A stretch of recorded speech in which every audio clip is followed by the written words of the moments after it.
Hi Aquarius, welcome to Eight of Cups Tarot and welcome to your love reading for October. I did not get to your reading in the regular monthly readings and I am very sorry for that. A lot of things were going on in my life, of course, much like everyone else is going through, and I had to take a few days off to kind of reset. However, I did want to jump into these love readings because for sure there's something here. And please keep in mind that although it is a love reading, and oftentimes as of late they're definitely showing a significant relationship in your life, probably romantic, they don't necessarily have to. This energy is fluid. So as I'm talking about this situation, it might relate to your job, it might relate to your coworkers, your friends, other relationships, platonic relationships.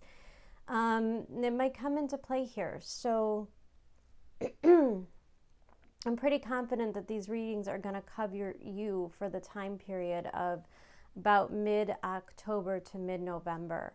Now, there's a lot of things going on in the sky, and as above, so below. It's quite obvious. If you look at the time of year that we're in a election season, tensions are super high. You have Mars retrograde kind of in your third house, making a square from your 9th house and your 12th house. This is a really, this is a time of clearing on a subconscious level for you. This is really huge. Because what happens is that as you begin to heal some of these subconscious things that you've got going on, oftentimes they're thought processes where, you know, the 12th house often is hidden enemies. Hidden enemies are oftentimes ourselves. Well, not always, but when you go through these transits, you dig deep enough to see that usually it does somehow go back to a certain way that you're feeling about yourself. And I think Aquarius, with all of this stuff going on in your 12th house for the past year, all of 2020, right? We've been facing our fears. We've been facing our addictions. We've been facing the things that really hold power over us. And if you can kind of think of October and November as a clearing out period. And now I know we've been unpacking things all year long, right? I mean, in March, we started to do the little cleaning, kind of cleaning out the closets, organizing the drawers, you know. And then as the year went on, and certainly during eclipse season over the summer in July, we got to the attics and the basements. Some really heavy duty things that we kind of exposed and eliminated in our lives, or gain perspective and acceptance of it. Well, here we are in the final stages, kind of this culmination. We're in the fourth quarter of probably the most intense and life-changing year. Even if it wasn't that momentous to you personally, chances are a lot of big changes have occurred for the people around you. And so for even by doing nothing, you are still affected by these transits because you're affected by the energy of the people around you. Now, Aquarius, South Node in the 11th house, all of this Saturn stuff in culminating in your 12th, probably means that it's been a period of letting go of some relationships that weren't serving you. And these are probably more along the lines of friendships, social interactions, groups, things that we, and it could even relate to social media and the internet. You know, maybe a lot of my Aquariuses are saying, wow, this is like way too negative and I kind of need to take a break, take a little hiatus from, you know, this toxic energy. And I think that's been time that's been well spent for you. Now, looking at these cards, your energy is coming out in that of the Five of Swords. And this is where we can get a little bit stuck. You know, we're cleaning the things out, and yet we're going through the drawers and the closets and the places that we don't go to too much, and we're finding old stuff. And I see this as old reminders. This is definitely mental. It's in your head. Now, of course, it could surface on the outside. And so this Five of Swords can be a lot of people coming in to provoke you. You've got Mars retrograde. We're going through a Mercury retrograde, bringing people and events back from our past so that we could kind of reframe them, rewrite them, gain closure. Okay, and the Five of Swords is maybe an area of our life that we didn't have a whole lot of closure. Maybe we were still doing that whole internal conflict conversation in our head. And I say that because underneath that Five of Swords is the card of fear. I realize that I am testing my resolve to live in the energy of love. Now, the interesting part of this reading is the way that these three cards are kind of, this card, the Sun card, the next card out, it's kind of sandwiched in between these swords. Okay, so we've got the Sun card, the happiest card in the deck. This is you know, complete and utter contentment. And it's sandwiched in between fear and self-doubt, and Nine of Swords, more fear and self-doubt. Nine of Swords is kind of like what happens when we take the fear and the self-doubt and we don't pay attention to it. Because if you see these two cards here, see the bird on the sword, it kind of has its back turned to the sun, meaning there's something, and probably a lot of things in your life that you should be grateful for, you should be enjoying. You know, the sun is a playful energy, and yet you're spending a lot of time in the swords place, and these aren't good swords. These aren't productive swords. These aren't swords that are going to help you take risks. Okay, I like the Five of Swords is like my drama card, and then the Nine of Swords is kind of like my drama and what happens when we add procrastination to it. Okay, so if there was things that you needed to decide, moves you needed to make, and yet you found yourself a little frozen in fear, Five of Swords is always comparing yourself to other people. It's the voice in your head that says, I'm not good enough, I'm not ready, I don't know enough, you know, and it could also point out areas in your life where maybe really good things are within your reach. And sometimes as humans, we get to that point we've always wanted and hoped for, and then we are absolutely terrified by the thought of success. It's normal, especially if you have your vibration towards something that means so much to you, right?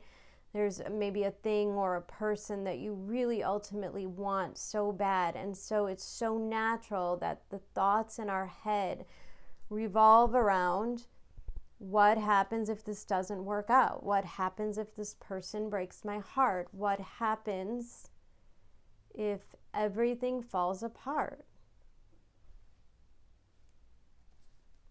Nine of Swords. When you're in this mindset, it's an easy downward spiral. Aquarius. It's a lot harder to climb up a hill than it is to roll down it. And when you're going into a downward spiral of nothing's going to work out, kind of negative self-talk, it could spiral really quickly. And we are in a time where things are really, your thoughts, your thought processes are so important, because we're in the midst of what feels like the most dramatic Scorpio season ever, right? Mars is retrograde. We're dealing with a lot of fear, fight or flight kind of sensations within us. I mean, as much as you're feeling, and a lot of us are complaining about back pain, inflammation, intestinal upsets, stomach issues. These are all things related to stress and nerves. And I think it's really important to, A, note how much power you're giving to these feelings of anxiety, and B, are they rooted in reality? Are there things in your physical environment that are making you feel this way? And how do you solve them? Because here's the thing. Above this card comes a tower. I see it all the time. I see it all the time because when I talk about that negative spiral of negative thoughts, that downward spiral of negative thoughts, the tower always comes to wake us up, right? Something happens to remind you that things aren't all that bad. Not all is lost. However, it is a reminder that you need to do the work. You need to get yourself out of this place, okay? It's about becoming more aligned, and there's a lot of emphasis on the alignment in those two cards. You see the straight line here, and you see the arrow just hitting at a place where this starts to curve. So this might be an indication that something happens, Aquarius, to really kind of snap you out of this negative mindset. Now, this might have been occurring for quite some time. We've been hosting these planets. Saturn's been there since 2018. Pluto's been there since 2008, and Jupiter's been there for nearly a year. Now, Jupiter will bring you help. It will bring you luck. It will bring you expansion. You're expanding your subconscious. You're starting to learn other stories. If you find yourself saying all throughout 2020, I just don't want to do this cycle anymore. I don't want to date the same person anymore. I don't want to keep having the same job where I feel like I don't belong. I feel like this isn't my home. Something internally doesn't seem right. And I think when you go through this 12th house transit, I think pointing out the things that don't work seem to make a lot of progress into figuring out the things that do work, the things that you really want. And over the next month, the universe is going to start asking you, Aquarius, what is it that you want? Now, this is a very Uranus card, the electricity. We're in Uranus opposition. You have Uranus in your 4th house and Mercury retrograde in your 10th house. I was just looking at my notes.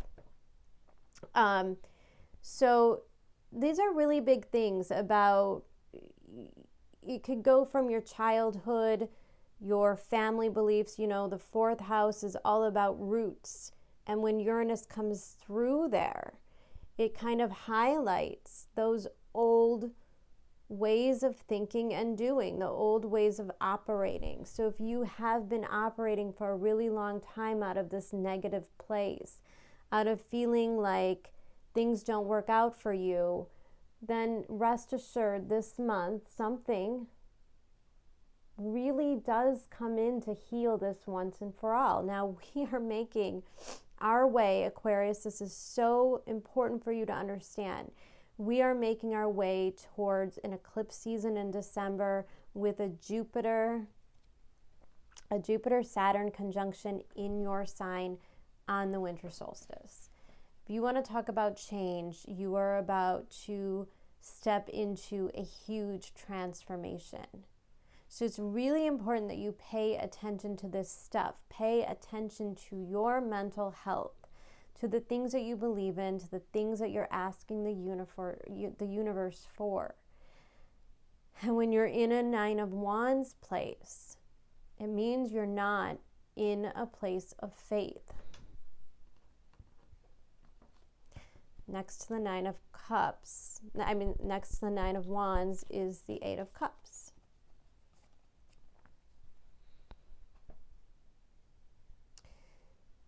The 8 of Cups is all about learning to have faith. But the thing about the 8 of Cups is that it's an invitation to go on a journey of ascension, meaning your life will get better. Things will get easier. It's a promise that the journey you're about to take is going to bring you love, abundance, all the feels. 8 of Cups is always about knowing there's more out there and the courage to go get it. But 8 of Cups also has a side to it in which the journey isn't easy. You're going to have to do things that make you feel a little vulnerable, make you feel a little alone. Now remember, we're still in the theme of that 12th house, so isolation is probably a prominent thing in your life. For an Aquarius who's typically very social, you may have gone through phases of really cutting some people out, people that weren't good for you, kind of narrowing that social circle, narrowing the access that people have to your internal monologue, right? It's not about asking what other people's opinions are. It's not about other people telling you what to do, how to act, where to go. This is really more about finding that internal thing, that internal light, what really helps you to find yourself. Now, underneath this 9 of Wands, you got both of these cards, your romance cards. Chemistry, there's a strong magnetic attraction here, and you deserve love. You are lovable. So Aquarius, keeping on that 12th house transit theme, it's time to start really looking at what you're asking for in the first place. And 8 of Cups tells me it might be time to start asking for more. Okay?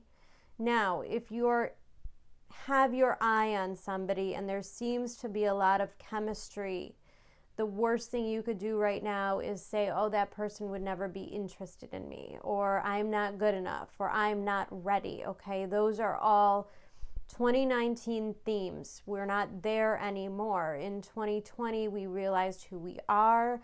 We feel really good about ourselves, and we're attracting people that are on that same vibration. Now, we do have a little bit of a Venus-Neptune kind of thing going on, as well as a Venus-Jupiter kind of thing going on. So some of you might be going through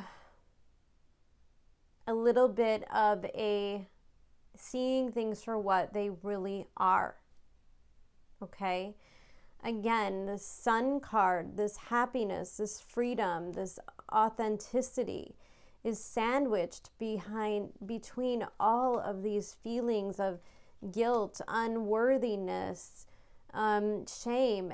And I just have to ask, just in the event that there are 1 or 2 of you, if you are finding yourself in relationships that don't reflect who you are and what truly makes you happy, if it is simply based on chemistry and sexual attraction, there might be a part of you that's not really feeling your full potential. And the fact is, you absolutely deserve love. So if you're interested in someone and there's chemistry there, this is a month to take it to the next level, to really get to know each other. 8 of Cups is when all those intimacy issues come up. Now, we have Venus going through your 8th house, meaning that you kind of have a little bit of a sparkle in the department, you know, and that's what the chemistry card is also talking to me about. The people are attracted to you this month. But I also think that you're working a lot of things out with other people. You're working a lot of internal subconscious stuff out through other people, other relationships in your life.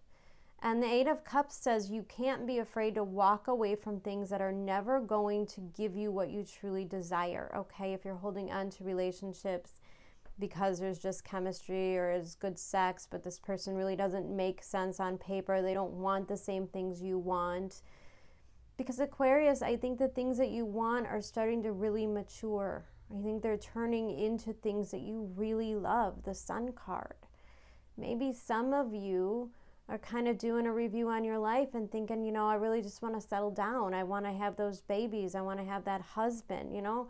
Something about being in this isolation, slowing things down a bit, not having so much around you to entertain you. And sometimes when you feel loneliness on that level, you start to look for how and what is the healthiest way to create these things in life. Eight of Cups represents unconditional love, meaning you're on a journey where you're going to unconditionally love yourself. And when you do that journey, when you give yourself love, when you give yourself permission to not allow others to form, you know, your opinion of yourself, when you base your self-esteem and your self-worth on what everybody else thinks of you, it's a very unhealthy thing, and it's also a very unstable foundation. And anything that's unstable right now, the universe is making it clear to us. There's no denying it. In this next several transits, taking us until probably mid-January, early February, this is where all this stuff ends. This Tower card, this lightning, this fire, this illumination, this epiphany, this breakthrough. That's everything that this card is. Will show you one by one anything that does not have a solid foundation. And it will give you the strength to remove it yourself, or it will simply be taken from you. Now, I cannot tell you if you're in a Nine of Wands, kind of, oh my God, I'm so afraid to make any decisions. I don't want to ruin anything. I don't, you know, it could be like that FOMO, right? And you're just like, oh my God, I don't want to miss an opportunity. I'm not really into this person, but what if it grows? Or I'm really into this person, but there's something that's just not right about it. Well, how much longer are you going to stick around until they really have to put the nail in the coffin, right? Until things get messy and uncomfortable. 2020, we're learning to walk away. We're learning to walk away from things that don't serve us. And what happens when we go on that journey is growth. The greatest growth you could ask for. The Elder of Pentacles. It is a promise that from this journey, from these lessons that you're learning, from taking the higher, using the higher mind, making the better decisions for yourself, treating yourself like you are somebody that you truly love and care about, you know. Sometimes we get lost in really loving and valuing other people in our lives, like especially if you're a mother or a parent, or in even, you know, really close friendships, and we begin to sacrifice, and sometimes we get stuck in repeated bad relationships, and they take a little piece of us each time. And we stop loving ourselves, or we don't forgive ourselves for mistakes that we make. And those things kind of get buried in our subconscious for a really long time. And this is where this stuff gets cleared out. And I feel like as soon as you make space is when the real stuff starts to come in. And the Elder of Pentacles means you can't mistake it. You can't miss it. But it also means that it can't come to you easily if you're in that Nine of Wands thing. The Nine of Wands mentality is really about being either afraid for the future or being obsessed with the past. How would you have changed it? How could you have done better? If I just hadn't made that decision, if I just hadn't dated that